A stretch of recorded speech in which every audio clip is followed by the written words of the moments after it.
All right, joining us now in the Sevens Club, GM, owner, player, coach, the Jackie Moon of Conrad Beasley United. Oh, baby. Jimmy Conrad, welcome to the Sevens Club. I'm excited to be here. I had to get past the bouncer. I had to have a special password to get in, but it's very excited to be a part of this. How are you guys? We are doing fantastic because we get to talk to you and hear all your stories. Honestly, I think a great place to start, and we'll see where the conversation goes. You got about a million things on the wall behind you. Can you just pick out one and tell us, a story or something about one of those? Yeah, sure. I'll grab it for you. It's my senior year high school soccer photo. I'm going to put it up here, and I have a straight bowl cut. Everybody had a bowl cut. Unbelievable. We had a jersey. I don't even know if you can see it to fully appreciate it. That had like splattered paint on it and it's terrible. But I will say at this point, when you look at this photo up close, it looks like I have everything figured out. And I clearly did not have everything figured out. But yeah, you just don't know at that point. You know what you're going to embark on and how much this sport in particular is going to mean to you and how pivotal it is to your professional and personal life. So fair play to this kid for sticking it out even when the times were tough. Love it, man. So like, obviously you just saying that, let's just dive into it, man. How did you start your career off? Like, what was your dream as a kid? Like what was that moment for you to say, hey, you know what? I want to be a professional soccer player. Therapy session. How much time do we have on this podcast? So my grandfather was Danish, and my dad was born in Denmark, moved over to the States when he was about 6 weeks old. So I don't think he can claim any Danish real heritage there. But I think what you find out, and I'm sure you guys have similar stories, that when you're around people where they're so passionate about something in particular, in this instance for my grandfather, he loved soccer. It's all he would talk about. And his energy was different when he was talking about it. Now, I know he loved my grandma, and I know he loved his kids, but those just felt a little different, almost obligatory. When it came to soccer, man, I mean, he came alive in a way that he didn't come alive with anything else when he was talking about it. And even when you're young, you're drawn to that. You don't understand it. You can't verbalize it. But I knew it meant something to him. And so when he started kicking the ball with me in the backyard, you just start to pick up on these little things. And then you start to get around other people that feel the same way about the game. And then you can see the impact of it. And when you play, there's just something about it. Now, listen, there's so many ways I could go. Yeah, of course. Yeah. And what's interesting is, and I'll give you a brief story about him. When I was 7, I averaged 3 goals a game. We went 12-0-0. That's like my peak. Actually, I think I peaked when I was 7 because I never scored that many ever. And then the following year I got moved up, right, where I'm playing against older kids, and I just didn't have the same impact. And he told my dad after that year where I struggled that I had lost it, that I wasn't ever going to be a good player. So that's kind of what I grew up with until he unfortunately passed away and didn't get to see really any of my career. But he planted a seed of passion and enthusiasm for the sport. So when I got presented, and I'm sure both of you ran into it at some point, like if you want to be good at something, you have to have that singular focus. At 11 years old, I got presented with, hey, you got to choose either baseball or you got to choose soccer. And soccer was the easy choice for me because it was fluid, right? There's always constant problem solving that has to happen. Playing in the dirt, playing baseball, or in the outfield, like you have that energy that you have to stay just. Yeah, it's different, right? And also 100%. Baseball, American football, they're very mechanical sports, right? I mean, you've plotted you've gone through the repetitions, and not that doesn't happen in soccer, right? As you get older, you start to understand that having passing patterns and having a sense of how you want to move in every situation is important. So everybody's on the same page and split decisions. But at that time, it just felt like I was being joysticked in those other sports, whereas in soccer, it felt like I had a little bit more freedom to be myself and express myself. Now, it's easy for me to say that now, right? Looking back, at that time, I couldn't verbalize it in the same way, but I was drawn to it for a lot of different reasons. And I was thankful I had a lot of good coaches along the way that kept that fire alive and in some ways made the fire even bigger. So was there any point in your career, maybe early on, because you had a long career, but was there any point in your career where you're like, I think I'm done. Like, I don't want to do this anymore? this 20-year-old is blowing by me. I'm sure Geoff will have similar, but is there anything that sticks out to you at a point where you were like, I'm ready to, give up. I did it. Let's be done. That's a great question. I would say, and this is getting pretty heavy. I don't know how far we want to go down the rabbit hole here. So I was a walk-on in college, and I ended up winning a national championship my senior year at UCLA. And I thought, oh, I'm going to get drafted in MLS for sure. I'm on the best college team in the country. And the other Who's your coach? Ziggy Schmid. Okay.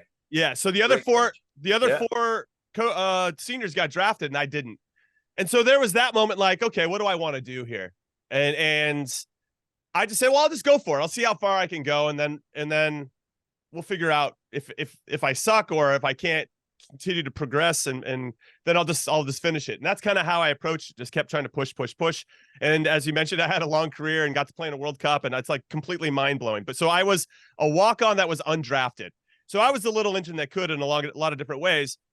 When I ended up making the World Cup team in 2006, and I got to play in the tournament, and I got to hold my own against some of the best players in the world in the highest of pressure situations, I had proven to myself and kind of a big middle finger to everybody else who didn't think I was good enough, that I had done it. And what changed for me post World Cup was that before, I was always trying to get after somebody else. I was always trying to gain and chase somebody else. And then when you get to that, and I know Geoff can speak to this probably with a ton of experience, when you get to that level, all of a sudden everybody's chasing you. And that was a mentality flip that I just wasn't ready for, because I'd been, and in some ways I lost my edge because I didn't know where to go from there. And there were moments looking back where I thought I should have just did the Michael Jordan game 6. You win it, and then you just retire at the top of your game. And I obviously had some mic drop. Yeah, I should have done it in some ways, but I didn't know what was next, right? And that's the hardest part when you retire, is like there's no safety net, and and when you realize you have to start from the bottom again, is kind of where it's okay, and you start to find that peace again. But it takes a while. But that you still have that mentality that you have in you, right? That drove you to be as successful as you were throughout your career. And that's kind of like similar story to myself, where I remember going, it was like 5th and 6th grade. I had a teacher that said, oh, soccer is like basically a shit sport. And he was like, soccer is, it's not even big in the States. Like, and I was missing school for a soccer tournament. Yeah. And you have to tell the teacher, you get a release form or whatever. And like, you'll never make it. I remember Mr. Dean and Mr. Blackwell. I went in right after I was drafted, like to Houston Dynamo. And it was just like, boom, I got offered to go in preseason, and it wasn't like a guaranteed contract. Right. But I was like, you know what? Fuck you. You know, but I appreciate you. Like, thank you. Because and maybe not everybody's like you and I, where we would take that and we would like just digest it and then hold it here. And just like, it makes you like fuel your fire even more, and like makes you push to get to that dream. Right. And I walked in, and they had the last class, and like, I don't know, it was like a Wednesday or Thursday. I don't even know what day it was, but I walked in, I said, hey, thank you. And they were like, I said, thank you for telling me that I would never do it. And guess what? I just signed like my first professional contract. And I was like, what did they say? I want reactions. It was just like, oh, I never said that. I was like, no, I remember it clear as day. And I was like, but that was it. I was at peace. And it was more of like, I was always the shortest one. The other people were like better. They were praised throughout, the youth leagues and growing up. And it's like, I had that fire of just, I wanted to prove everybody else wrong, and I wanted to prove myself, and I wanted to challenge myself. At the end of the day, I could have stayed in the MLS and, stayed at Houston, but I wanted to challenge myself in a way where woulda, coulda, shoulda. I never wanted to have that regret of saying, if I had an opportunity to go to Europe, was I good enough to go there? Or do I just stay here? And I said, you know what? If I go over there, I challenge myself and I don't succeed, okay, then I know I wasn't good enough. And I'm okay with that. But when I went over there and I was playing, and I was like consistently week in and week out, and playing against some of the best players in the world, you're like, I'm here. I belong here. I made the right decision. And that's kind of like, you see that around here with young kids. I'm like, no, you keep dreaming. Everybody tells you no, use that. And it's hard because it's that mentality that we have. You're energetic, you have that passion, and you're like, you're a go-getter. And not everybody's like that. Mm-hmm. So it's like those moments where you're like, you see so much potential, but their mindset might not be there. And you're like, come on, if you just have this little bit focus, just tell the naysayers, or just have that focus to keep driving. And dude, I applaud you, man. That mentality is really, really hard to come through. And Well, that transition. Yeah. What I'll say very, very quickly, and again, with the hindsight of living the life that we led and looking back, I didn't have traditional talent. It took me a while to get there. I wasn't the fastest. I relatively tall, 6'2", but not the tallest. And not the strongest. I remember I'd be lining up next to Gucci Onyewu going, God, that would be really nice to look like a Roman god, like this guy over here.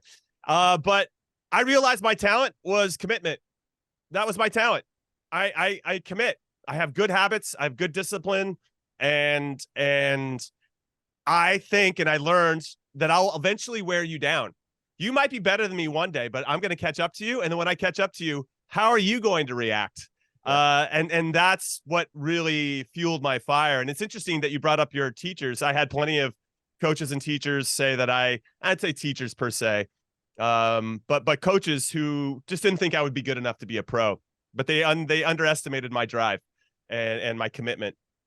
And so that was pretty rewarding. To your point, they also, like, I never said any of those things. They always, and not only did they deny that they said anything negative about you, they now claim you as somebody that they helped develop. Yeah. And you're like, what he was in my going on, class, dude? young kid. You're like, oh, really? Come on, dude. Yeah, that's the stuff we're holding on to. We know exactly what was said and how it was said. So no, and I also applaud you for getting out of your comfort zone and taking that chance to get over to the Premier League. And my question for you, and I think this is a fun one to discuss, especially with guys that have played for a long time. Do you think it's harder to become a pro now, given that there's so much more opportunity to be seen? Or was it harder back where we were playing early on, where you had to make the 18-man roster and there was like 10 teams in the league? It's because I'll use this as an example. When I think about the old DC United teams, every single starter on those DC United teams that had success were national team players. So they were starting 11 national team players. You go to any team in MLS now, you might have 3 or 4 guys that start regularly for their national team, maybe because of the dilution of talent. Now, I do think the level of play is getting better, right, across the board. But I wonder because I never want to dash anybody's hopes about becoming a pro either, and I obviously going. But I wonder, is it harder now or harder back then? What do you think? Honestly, it's a fantastic question because it's I think it's more opportunity now because you have more USL teams, you have more MLS teams, they have academy systems. I mean, shit, I had to have a really good college career essentially, and then hopefully be like, I don't know, drafted, and then or go to the MLS combine, and then all of a sudden you see, all right, I get lucky enough to get picked up, and then you go from there. You don't have a guaranteed contract. You got to go in there, you got to earn, and you might have only a week, you might have 3 weeks. You might go all preseason and be like, hey, you know what? You're not good enough. And by the way, it's a $12,000 a year contract if you're you get developmental, senior developmental, or senior roster. And it's like, okay, but now you have these kids that are in this system. And I think more of like, we're a little bit harsher and harder. Like we have a thicker skin because it was harder back then, essentially. And not saying it's hard now, but you have more of like a pathway where ours really wasn't a pathway. It was like, okay, here's a tryout. If you're lucky or someone has some relationship and they can go in for preseason. Now you're in an academy system and you're kind of being groomed to the first team, but then you're also like more options available. If Kansas City doesn't want you, guess what? Then maybe Atlanta wants you, or New England, or Charlotte, or whatever. You have way more options. But do you think it's more competitive because there's more kids in the system. Not to say that, but probably same amount of kids when we were coming through. But the visibility pipeline was a little less, right? It really just the college system, not a lot of academies. So I wonder. I don't know, man. It's more tough. Players falling through the cracks, though. Yes, very true. More of like they have great ability. Club doesn't really know what to do. Maybe they're just off just a little bit, and all of a sudden, boom, they're released, and now they're treading water, and they don't know where to go. They don't know what to do. Right. So I think that we probably have more players like that are probably gems essentially, or the Jimmy Conrads, the Geoff Camerons that are just kind of floating out there that just need a little bit of guidance or needs an opportunity to say, here, let's take him, put him. They have that passion, that desire. Right. And now we just want results right away. This player has to be great, but I'd rather take 10 Jimmy Conrads with those work ethics and that mentality. Sure. And you can groom that player, because when you have a really talented player that doesn't have the mentality, they'll be in the professional game for 1 or 2 years, and then they'll be out. True. And that's a big thing. Yeah, it's interesting. I wonder if there's room for late bloomers. I mean, I didn't get my first cap at the national team till I was 28. And now it seems like if you don't get that by 21 or 22, you're going to be too old, right? They're going to move past you and look for the next younger option. And I hope that's not the case. I hope there's always a little bit of room for that late bloomer that might come out of nowhere and surprise you. I guess we're still seeing it in some ways. With DeJuan Jones, starting to get call-ins at 25, 26. So I'm hopeful that there's still room for those kind of guys too. But yeah, it's an interesting topic. And I had the chance to speak to some MLS heads. I was in New York a couple of weeks ago, the EAFC launch party. And were you there, Geoff? Yeah, I was there. Where were you? Yeah. Were you there? Yeah, I was there I wasn't there for very long if I didn't see you, but I didn't end up going to the back room and playing it all. I was just kind of mingling out front. Yeah, I was in the front, but I showed up. You must have been then early and dipped out. Yeah, it's kind of my style. Yeah, you're so fast. You're so fast that you just booked it out of there. I got in and got out, show my face, kiss some babies, shake some hands. You know how it goes. But I was talking to some MLS people, and they and this isn't new news, but they're essentially, we have more than enough kids that want to play. Now we got to get our coaching better, and we got to get our scouting better, and we got to get our refereeing better, right? Because what's interesting about referees, and I know there's a shortage around the country, is that they control the rhythm and flow of a game, and I don't think that's as appreciated as it should be.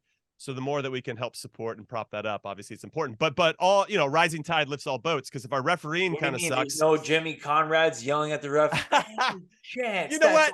I would only do that if I thought it was warranted. Okay, so every call that would go against you.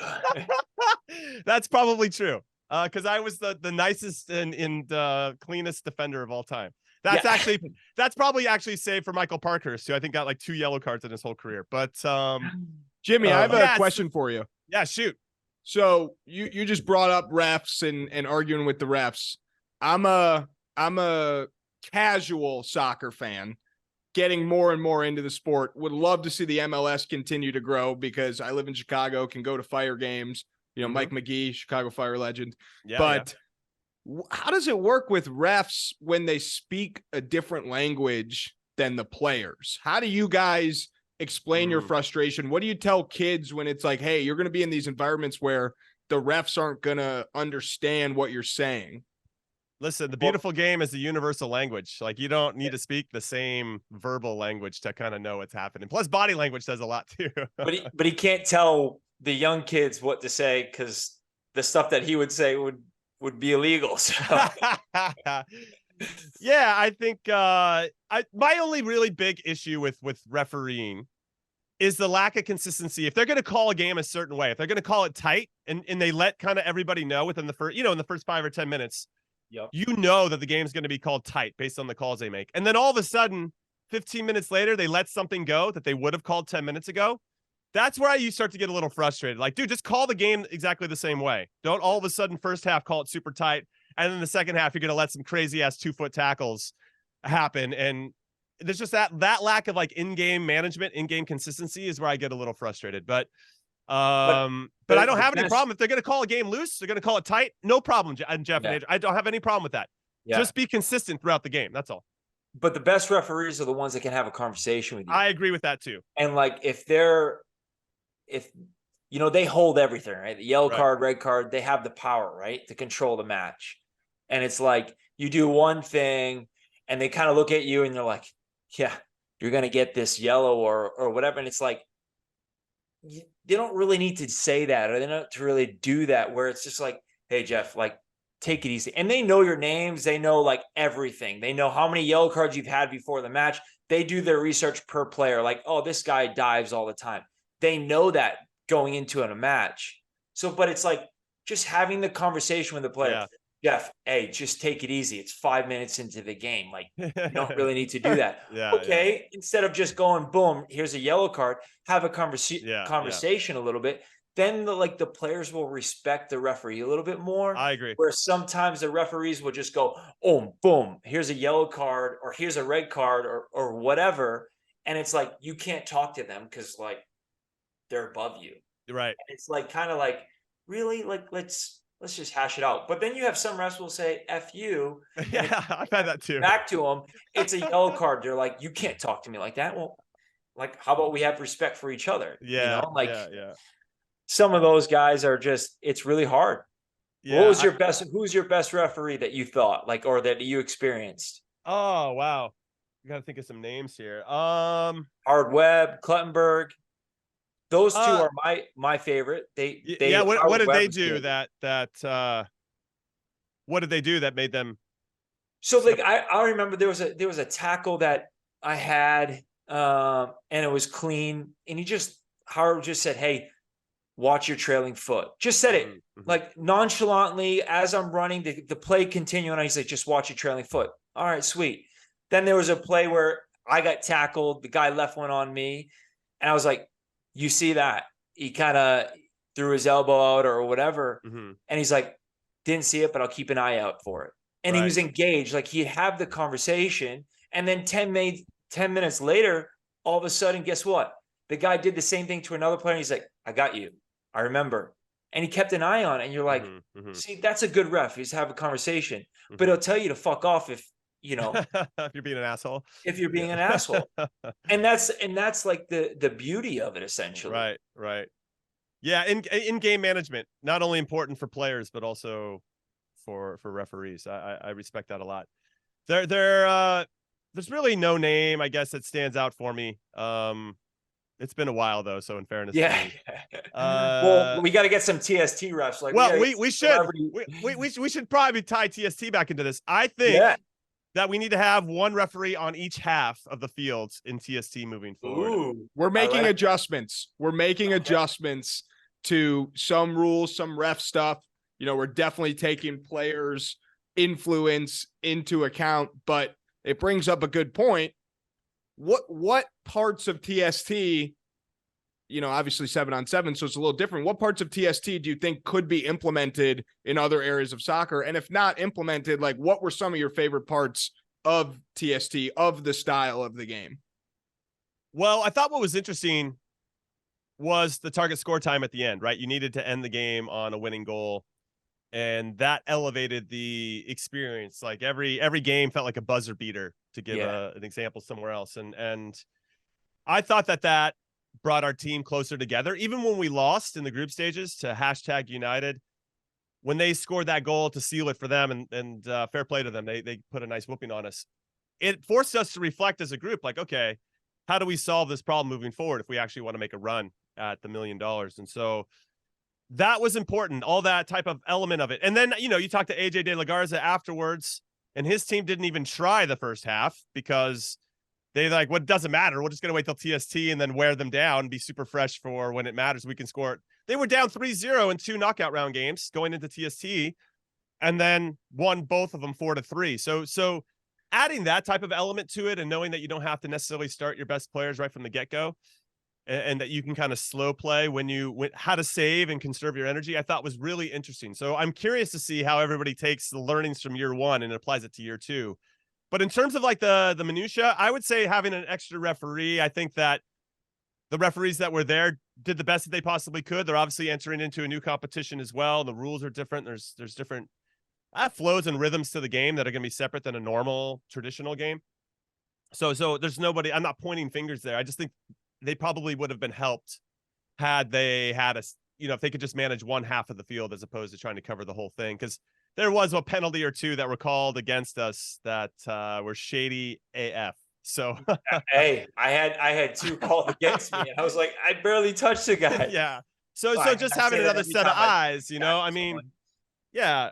So I don't know if there's enough referees available given when the tournament is and all the other competitions that are going on in this country. But I think going back to the referee side, it was like the inconsistency where we got a red card because the subbing, the first game, yeah, like it was like, you have to be on the sideline, and then all of a sudden, like our second game, one of the guys walked off, and the person ran on, and boom, red card, and we're like, who's our leading striker right now?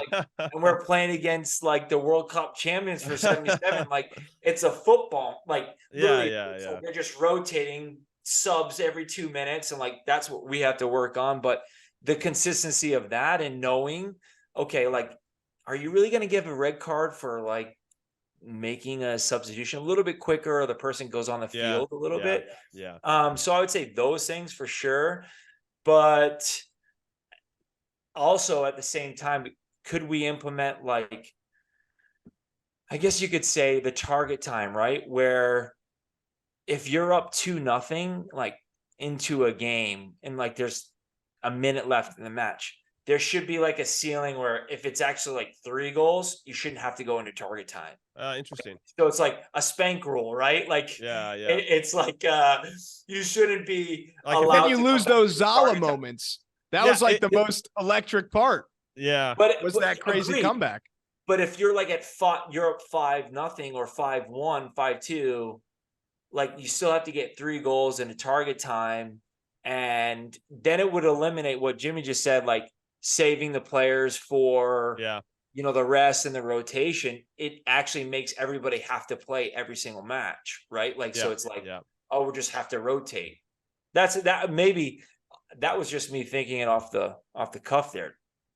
No, I think there's something there to it, so that it would force teams to play their best players right from the get-go. I don't know. It's if you're beating Dortmund 11-0, Dortmund got squashed. I'm curious to see if they're going to come back or not. They shouldn't bring social media influencers. That's a lesson, I think. But if you're up, maybe 3-0, having a 3-goal cushion. I think Zala proved, as Andrew said, a couple times over that they could do it. Maybe 5 goals. Yeah. Then you're it's done. If you're going to suck for that much, and I feel like you should be rewarded if you're squashing a team. I don't mind that. Give more teams hey, we gotta put 5 in on this team early, and second half we're gonna come out and we're gonna smash these guys. Hey, now we have an opportunity to. Game's gonna be done. One of my favorite singular plays from TST was when Jimmy Conrad was on one end of the field. He ran 3 seconds later, he's on the other end of the field. It felt like a WWE match. Oh my God, is that Jimmy Conrad? Where did he come from? Dude, you open up your legs, man. I still work out from time to time. And what's interesting? I didn't expect to play that much. Me and DeMarcus Beasley, who shared the team with me, I knew that Bees wasn't going to play. We tried to get him to play as much as we could. And almost by game 4 or 5, he was starting to maybe I'll lace him up. So I'm a little sad we didn't go a little bit farther. What was his reasoning? I think he just didn't want to get hurt. Just didn't want to put himself in, as you know, Geoff, right? You get into the, if you played for a long time and then all of a sudden you get out there, you start to click into this other competitive gear. And then everybody, especially if you go play pickup and locally, everybody kind of knows that you used to play. And then they want to show you up. They're going to try to mag you. And you're like, dude, listen. Or they try to tackle you or going hard. And I know how to tackle. I can play like this if you want, but I prefer just 1 or 2 touch play. Just to move around and have a good time. And so I think Bees was a little bit worried of kind of clicking into that and potentially getting hurt, because then we're so ultra competitive. But 100%. I loved it. What I learned from the TSC experience is that how much I missed being a part of a team and how much I missed the banter. All the off the field stuff was great. Yep. But even on the field, I clicked into a competitive gear that I hadn't in a long time. Hey, people are watching on TV. I don't want to look like an asshole, right? So I I had to step up and like be a little bit sharper and a little bit more locked in than I You had to had be your in Jim. You had years. to be Jimmy Yeah, Carmen. I had to be me again. Yeah. Yeah. And it was fun to kind of tap back into that. I was dead tired by the end. And the play that you're referencing was game 1, by the way. So I still had plenty of energy at that point. My one other thing too, and Geoff, you might have already talked about this at some point along the way on the show, but there just wasn't a lot of rest between games. And I know that they're looking to expand the tournament or extend it by a couple days, which I think would be helpful. But our guys we were so run down by the quarterfinals, we would have limped out for the semi had we gotten past that round. So having a little bit more time to rest, especially for guys that are a little older like me, would have been helpful. year two, there'll definitely be some improvements. Maybe we'll get a better, recovery sponsor, or some more recovery sponsors. Get the old guys in some recovery ice tanks after the games. But you mentioned missing being around a team and really getting to capture that. I'm sure there were some moments with the national team when you were like, wow, this truly feels, like a brotherhood. Like we're all playing for the US. Maybe it was a moment when you and Geoff were together, but Jimmy, is there anything that sticks out to you from your time with the national team where you were like, this is some of the most incredible soccer experiences I've ever had? Yeah, I mean, I think the World Cup stands out. Anytime you get named to a World Cup roster, at that point you're in. And for a long time, because I got my first cap so late, I never necessarily felt comfortable. I was never one of the core guys. But when you get named to that roster, you now feel like you have been accepted into the brotherhood in some ways, that you are now, not say everybody's equal, because there are, Clint Dempsey and Landon and Brian McBride and pre-Claudio acting crazy, Claudio Reyna. All these guys were legends, and Casey Keller and Eddie Pope, who I adored and looked up to. I always kind of felt like a little bit of an outsider, but when I made the World Cup roster, you feel accepted. And so that was really important to me, to have gotten that, obviously, but also to feel that, I wasn't like a charity case, and no, it's funny you said that, like feeling that was kind of like my first January camp. I think I was probably there. When was that? Yeah. Oh, 2000, what, 7, 8 or 9? 7, 8, maybe. Yeah. Did you go to Copa America with us or Gold Cup? Did you do 2007? No, I never did a Gold Cup because obviously when I became more of a regular with the national team and then I moved to Europe, I was never allowed to do a Gold Cup. So like, I feel like I would have like 70 or 100 caps because like you have like, I missed out like essentially like 7 years of Gold Cup that I could have played in, which is a lot of games, but more of just, it was my experience of going into that January camp and being a rookie. And then it was like, a lot of the guys knew each other. They grew up playing on the national team, youth national team. Some of them would transition to the full men's national team. And it was like a different environment. And you're like this new guy that's trying to figure it out.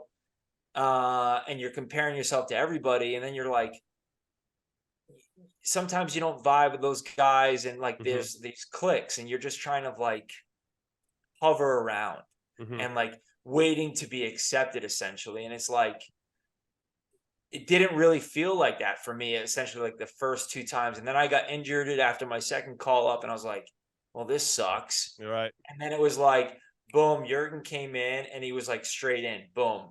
I was kind of like under Carlos Bocanegra's wing essentially and like partnered with him. And it was like great because I was accepted and I was becoming a part of the team and I was able to grow with that beginning of Jurgen's kind of era essentially. And it was like, I was becoming part of that. Yeah. Which is cool. Which is cool, but it made me like enjoy going to the national team where the first couple times it was like these groups and like the cliques and that they have, it's like everybody's friends with each other or whatever. And then I talked to Breck and we're like, do you remember going to your first January camp or going to the camp? And you're like, yeah, like I didn't enjoy it. It was harder because everybody else knew each other. And you were like this different guy, that's coming into a group that have known each other for a while. Well, I'll jump in and say on that, when I got my first call in for the January camp, the only reason I did was because Danny Califf, who was a center back for us for a long time, he went over to Europe during the January window to try to go lock in with a team. That's the only reason I got called in. And I was aware of it. So I knew that my opportunity to make a mark was then. And I mean, I was 27 for my first January camp. And that was it. I had 3 weeks to try to win over the coaches. And all I tried to do was get them to like me enough to think I was good enough to get into the just the next camp. I wasn't thinking Gold Cup. I wasn't thinking World Cup. I wasn't thinking any of those things. Just be good enough to be called into the next camp. And I remember my first, we flew in. It was the Manhattan Beach Marriott, and we're all in there to go get our first meal. Everybody's getting in from the airport, whatever. And I was so nervous. And these are all guys that I know, like Nick Raimondo. I remember him sitting right next to me, and we went to UCLA together, and all these guys I know, but it just felt different because it's the national team. And to your point, they all felt comfortable. They're laughing, telling jokes, and everybody's excited. And I remember this. I was so nervous. My hand was shaking when I was eating my food because I was so excited to be there, but I didn't want to show that I was excited to be there. You know, that whole thing, it's kind of like 100%. In high school again, so, and then I just was there to prove myself. And so some of my focus was probably a little more serious and intense than it had been for some of those other guys. But it's a different mindset from your mindset's different from everyone else there, essentially, because they're like, this is where I'm supposed to be. I'm here. And you're just kind of like the quiet one, just eating, like, okay, yep. Yep. And it's a weird. It is a really weird feeling. It's a feeling, and then you eventually get over it. The second, third, fourth time you're called in, and you're part of the group, and you're like, oh, okay, he's here. Right. Exactly. Exactly. What was your song that you sang? We didn't do that. There was no singing of songs. When I joined and I got called into the next camp afterwards, it was for a World Cup qualifier against Trinidad. And I went down there and that's funny. Bruce Arena took 23 guys. I was rooming with Casey Keller, and I was like, okay, because Casey's super serious. And so, I didn't get named into the 18, so I just sat in the stands. But it was a good experience for me to kind of see what it looks like to prepare for a World Cup qualifier, what it looks like to hear from Bruce, to see how the guys prepared and how they work through their own pressure and adversity. It was really important for me. So I'm glad I didn't maybe make the 18 in that one and got to just kind of watch and observe. But no, there was maybe because we were in the middle of qualifying, guys didn't really have a lot of time to. What are you talking about? What song? What does that mean? So usually if you get called into a national team, or like pretty much if you go to a new team, right, there's like the initiation phase where it's like, all right, you got to sing a song. You always see it on like Instagram, right, whatever, and they have to get up and you choose a song, stand on a chair and sing. The lads, and when I went to England, I had to do Delilah, obviously Stokes song, and I had to learn that really quick. And then I did Sweet Caroline, and nice. Obviously Sweet Caroline is it's a good one because then you can get the lads in it, and you're you're actually not even singing it. You're like, yeah, Sweet Caroline, and then you go with the mic, and then they get involved, so it's like so much easier. Takes the pressure off of you, but then afterwards, sing it. Oh, sing it. We'll join in. Like, no. You need a beer. You need a beer or two, Andrew. Before, got to ease into that. It's pretty early right now. A couple shots, actually. But it's the afterwards. Like you have the captain, or you have the senior players asking you questions. Like, all right, Jimmy, what position or whose position are you going to take from this team? Like, are you better than XYZ? Like, and those are the questions that you ask, and some of that you're just like, oh shit, like, what do I say? Yeah. And you have to be like, smart about it. Right. So yeah, it was fun, going through that, but also like being like, being the captain for a QPR, and the guys are like, no, I want you to ask this, ask this. And I'm like, no, I've been in that position before. You guys can ask it. Yeah. I don't want to be the dickhead. Yeah, right. But it's good though. It just brings the guys together. And if the young kid or that person, they answer it in the right way, they got some good head on their shoulder, Right. Yeah. No, we didn't have to do any of that. There was no initiation. Maybe it was because I was just so much older. they're like, Jimmy doesn't need any of this, any of that pageantry stuff. I've sang enough in my life. Yeah, exactly right. Did you have to? Did you sing at all in your career? You had to. No. Nothing? No, Wow. so what we would do in MLS, when I was captain of teams, we would make the young guys do skits. And to your point, what was interesting is the players that committed to it, and they were open to make fun of anybody they wanted to on the team, and you'd always get some good ones about the coach, and because you're like 2 weeks into preseason, so you give them some time to kind of get to know everybody before they do their skits, and they have time to plan and everything. But the ones and the guys that are committed to it and tried to make something funny, are successful people now in their lives. I'll use Taylor Graham. He went to Stanford. We drafted him at Kansas City, and now he's president of Seattle Sounders and killing it, right? I mean, he's a guy that, okay, it didn't end up working out for him on the field, but his commitment is why we knew he would be successful at whatever he ended up choosing to do, or whatever started to work out for him in that way. And then we had other players, I'm going to leave them nameless. And one time the skits were so bad by our rookies that we made them do it again because it was embarrassingly bad, because they didn't commit. They didn't try. And none of those kids made the team. None of those kids, I don't even know what they're doing. And it's funny that you can look at these little moments in their life, and not to say you should judge them all on just like a skit, but you can see elements of what they need to work on if they want to be successful at anything, because there are certain things. It doesn't matter. Soccer's the backdrop, right? It's how you approach the sport and how you approach what's being thrown at you and how you react to certain things that are really going to determine what you're good at and what you're not. Jimmy, I did the bye, man. That was like, I was like, I don't want to do it by myself. Like for the national team, I was like, I don't want to do it by myself. Like, we got to do it together as a group. So like the best thing was like, bye. And we're like, okay, sweet, good. Got that. That's great. And that was the best way, because it was like, you weren't all eyes on just me. It was on a group of us. It was like, sweet, no problem. We're good. I love that. Is there video of that? Can we I don't think we had cell phones back then, bro. That's true. They're all flip phones. No camera. Pagers. Jimmy, this has been great. Before we get you out of here, I want to give you a chance to tell everyone what you're doing. But real quick, you guys talked about it earlier, people doubting you. I had a journalism teacher tell me once, hey, maybe you should consider a different major. And now I'm interviewing Jimmy fucking Conrad. So I know how you guys feel. Yeah, Jimmy, where can we find you? Go tell the teacher that. Go to that. Jimmy, where are you these days? I've seen targeted Instagram ads of you to buy shorts. I mean, I see you everywhere. Yes. So I am currently an ambassador for Viore, if you guys are into that clothing brand. Amazing clothes, by the way. No hashtag ad or branded on that. It's just really nice clothes. But I do stuff with Target as well. But just find me on social media at Jimmy Conrad on any platform: Instagram, TikTok, Twitter, YouTube. I'm not churning out the content like I once did. I'm actually in the process of getting my A license, coaching stuff. So how's that going?